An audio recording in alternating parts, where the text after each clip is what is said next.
Hi, mom and sir. I want to introduce myself. My name is Maricel Hongko Morales. I'm 39 years old this coming May 22, 2025. I'm married, but no kids. I have experience before in abroad in Kuwait. My work like cleaning the room, cooking the foods, washing the clothes, ironing the clothes, and also I have experience in Singapore for almost 4 years.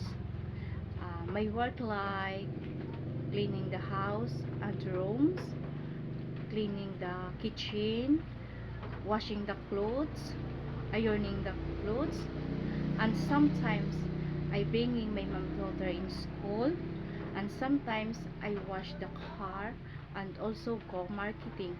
It's because I'm hard working person. Hope you take me, madam. I do my best for your helper in your house, madam. Thank you.